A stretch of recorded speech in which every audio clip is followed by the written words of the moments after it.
రాజకీయాల్లో కీలక పరిణామాలు చోటు చేసుకుంటున్న వేళ ఇప్పుడు మనం చెప్పుకోబోయే వార్త రాష్ట్ర రాజకీయాలను కుదిపేస్తుంది. వివరాల్లోకి వెళితే 4 దశాబ్దాల అనుబంధం, రాజకీయంగా కలిసి నడిచిన ప్రయాణం, వైఎస్ఆర్ తర్వాత జగన్ రాజకీయ ప్రవేశంలో కీలక పాత్ర, వైఎస్ఆర్ కాంగ్రెస్ పార్టీ వ్యవస్థాపనలో ప్రధాన స్తంభం, ఇప్పుడు మాత్రం రాజకీయ వర్గాల్లో సంచలనం రేపుతున్న పరిణామాలు.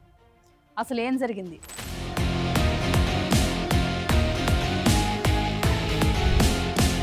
విజయసాయిరెడ్డి పాత్ర ఏంటి? ఈ కథలో మలుపు ఎక్కడ తిరిగింది? పూర్తి వివరాలు ఈ వీడియోలో చూద్దాం.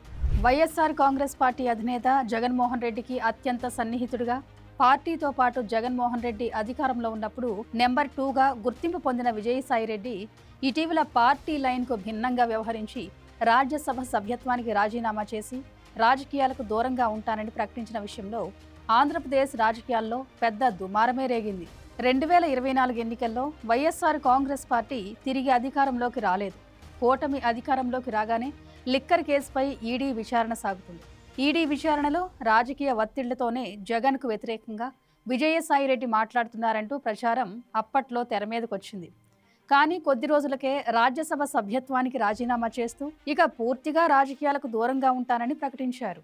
తాజాగా లిక్కర్ కేసు ఈడీ విచారణలో భాగంగా హైదరాబాద్లో విజయసాయిరెడ్డి విచారణకు హాజరయ్యారు. ఈ క్రమంలోనే మరోసారి మాజీ సీఎం వైఎస్ జగన్మోహన్ రెడ్డితో పాటు పార్టీలో జరుగుతున్న వ్యవహారాల పట్ల తీవ్ర విమర్శలు చేసి వార్తల్లో నిలిచారు. జగన్ చుట్టూ ఉన్న కోటరీతో అధికారంలోకి రావడం కుదరదని చెప్పారు. పార్టీ నుంచి బయటకు వచ్చాకే తాను నెంబర్ 2 అంటూ ప్రచారం చేశారని చెప్పుకొచ్చారు. కానీ వాస్తవ పరిస్థితులు పరిశీలిస్తే అధికారంలో లేనప్పుడు వైఎస్ జగన్మోహన్ రెడ్డికి విజయసాయిరెడ్డి అండగా నిలిచారు. జగన్మోహన్ రెడ్డి సైతం అధికారంలోకి రావడంతోనే ప్రభుత్వంలో కీలక బాధ్యతలను విజయసాయిరెడ్డికి అప్పగించారు. అప్పుడు లేని కోటరీ ఇప్పుడు ఎక్కడి నుంచి వచ్చింది? రాజ్యసభ సభ్యుడిగా నామినేట్ చేసిన రోజు కోటరీ జగన్ చుట్టూ ఉన్న పందికొక్కులు ఆ రోజు గుర్తురాలేదంటూ పార్టీ నేతలు సూటిగానే ప్రశ్నిస్తున్నారు. కానీ విజయసాయిరెడ్డి మాత్రం వైఎస్ఆర్ కాంగ్రెస్ పార్టీలో తనను 2020 నుంచి కావాలనే పక్కన పెట్టారని సంచలన వ్యాఖ్యలు చేశారు. దురదృష్టవశాత్తు పార్టీ అధినేత జగన్మోహన్ రెడ్డి కోటరీ మాటలు నమ్మారని, దానివల్లే తనకు అన్యాయం జరిగిందంటున్నారు విజయసాయిరెడ్డి. ఏపీ లిక్కర్ స్కామ్ కేసులో సుమారు 7 గంటల పాటు ఈడీ అధికారులు విచారించారు. ఈడీ అధికారులు అడిగిన ప్రశ్నల్లో కొన్నిటిని రికార్డ్ చేశారని, మరికొన్ని ప్రశ్నలను రికార్డ్ చేయకుండా వదిలేశారని విజయసాయిరెడ్డి వెల్లడించారు.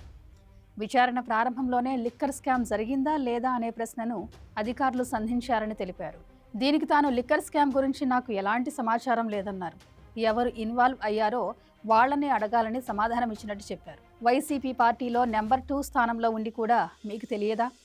ఈడీ ప్రశ్నించగా వైసీపీ వంటి ప్రాంతీయ పార్టీల్లో నెంబర్ 2 అనే పదమే ఉండదు. ఆ తరహా హోదా పార్టీలో లేదని స్పష్టం చేసినట్లు తెలిపారు. విజయసాయిరెడ్డి చేసిన వ్యాఖ్యలు వైసీపీ అంతర్గత వ్యవహారాలు, లిక్కర్ స్కామ్ దర్యాప్తుపై రాజకీయ వర్గాల్లో కొత్త చర్చకు దారితీస్తున్నాయి. ఈ కేసులో తదుపరి పరిణామాలు ఎలా ఉంటాయన్న దానిపై ఉత్కంఠ నెలకొంది. అధికారం రాకముందు వరకు తనకు జగన్మోహన్ రెడ్డి పార్టీలో నెంబర్ 2 స్థానం ఇచ్చారని, ఎంతో ఆప్యాయంగా చూసేవారని తెలిపారు. అయితే అధికారంలోకి వచ్చిన తర్వాత జగన్ చుట్టూ ఒక కోటరీ ఏర్పడి తనపై లేనిపోని మాటలు చెప్పిందని ఆరోపించారు. నేను నమ్మిన వెంకటేశ్వర స్వామి మీద ఒట్టు వేసి చెబుతున్నా, అధికారంలోకి వచ్చిన తర్వాత నుంచే నన్ను పక్కన పెట్టారని విజయసాయిరెడ్డి భావోద్వేగంగా చెప్పారు. జగన్ నన్ను దూరం పెట్టడాన్ని తట్టుకోలేక అవమానం, మనస్తాపంతోనే పార్టీ నుంచి బయటకొచ్చానని సమాధానం ఇచ్చినట్లు విజయసాయిరెడ్డి చెప్పారు. విశాఖపట్నంలో భారీగా ఆస్తులు సంపాదించానని, తనపై దుష్ప్రచారం చేస్తున్నారని, విశాఖలో ఒక్క అపార్ట్మెంట్ తప్ప నాకు మరే ఆస్తి లేదని తేల్చి చెప్పారు. తన ఆస్తులని రుజువు చేస్తే రాజకీయాల నుంచి తప్పుకుంటానని కూడా తాను బహిరంగంగా చెప్పానని మరోసారి గుర్తు చేశారు. తనకు సంబంధం లేని వ్యవహారాల్లో కావాలనే తనను ఇరికించారని విజయసాయిరెడ్డి ఆరోపించారు. నాపై దుష్ప్రచారం చేసిన వారికి సరైన బుద్ధి చెప్పాలని కోరుకుంటున్నట్లు వివరించారు. వైసీపీ సోషల్ మీడియా ద్వారా తనపై 100 కోట్లు దోచేశారని ప్రచారం చేసిన దానిని విజయసాయిరెడ్డి తప్పుపట్టారు. తన ఆస్తుల వివరాలను ఇప్పటికే ప్రభుత్వానికి అందించానని, తనపై ఉన్న ఆరోపణలు పూర్తిగా నిరాధారమని కొట్టిపారేశారు. తన అల్లుడి అరబిందో సంస్థ ఆస్తులకు తనకు ఎలాంటి సంబంధం లేదని విజయసాయిరెడ్డి క్లారిటీ ఇచ్చారు. విశాఖలో తన ఆస్తులపై చంద్రబాబు ప్రభుత్వం సిట్ ద్వారా విచారణకు పంపడం నీచమైన పని అంటూ విమర్శించారు. అంతేకాక ఆస్తులు కొంటే ఆ డబ్బులు ఎక్కడి నుంచి వచ్చాయన్నది కూడా విచారణ చేయించుకోవాలనే వ్యాఖ్యలు చేశారు. రాజకీయాల నుంచి విరమించుకోలేదని, రాజకీయాల్లో స్ట్రాటజీ ఉండాలని, దానికి తగ్గట్టే ముందుకెళ్లాలని విజయసాయిరెడ్డి స్పష్టం చేశారు. గడిచిన ఏడాది కాలంగా తాను పూర్తిగా వ్యవసాయంలో నిమగ్నమయ్యానని, రాజకీయాలకు దూరంగా ఉంటూ అప్పుడప్పుడు మాత్రమే సోషల్ మీడియాలో ట్వీట్లు చేశానని తెలిపారు. తాను ఎవరిని విమర్శించలేదని, కానీ జగన్మోహన్ రెడ్డి తనని విమర్శించారని ఆరోపణలు చేశారు. తనపై చేసిన వ్యాఖ్యలను జగన్మోహన్ రెడ్డి వెంటనే విత్డ్రా చేసుకోవాలని విజయసాయిరెడ్డి డిమాండ్ చేశారు.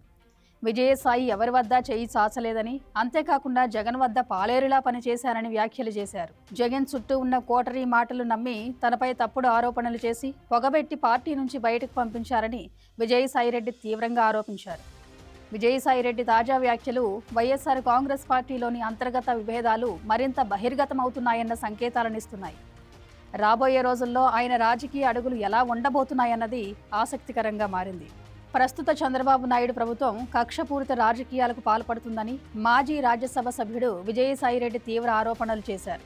తాను వెనక్కి తగ్గే వ్యక్తిని కాదని, అధికారం ఎవరికీ శాశ్వతం కాదన్న వాస్తవాన్ని అందరూ గుర్తుంచుకోవాలన్నారు. జగన్ అధికారంలోకి రాగానే 25 ఏళ్ల పాటు అధికారంలో ఉంటాననుకున్నారు.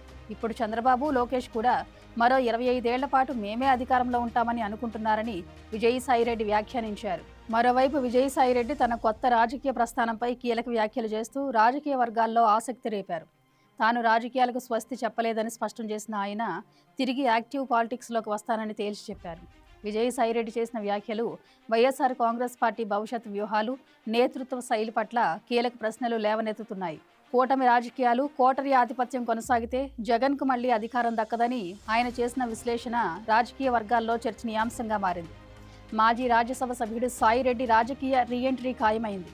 తిరిగి రాజకీయంగా యాక్టివ్ కానున్నట్లు ఆయన స్పష్టంగా ప్రకటించారు. ఈ సందర్భంగా చేసిన వ్యాఖ్యలు రాష్ట్ర రాజకీయాల్లో కొత్త చర్చకు తెరలేపుతున్నాయి. కూటమి కొనసాగితే జగన్మోహన్ రెడ్డికి మళ్లీ అధికారం సాధ్యం కాదని సాయిరెడ్డి తేల్చి చెప్పారు. అలాగే జగన్ చుట్టూ ఉన్న కోటరీని నమ్ముకున్నంత కాలం ఆయనకు అధికారం దక్కదని తీవ్ర వ్యాఖ్యలు చేశారు. సాయిరెడ్డి వ్యాఖ్యలతో ఆయన స్వతంత్ర రాజకీయ వ్యూహం ఏ దిశగా సాగబోతుందన్న దానిపై ఆసక్తి పెరుగుతుంది.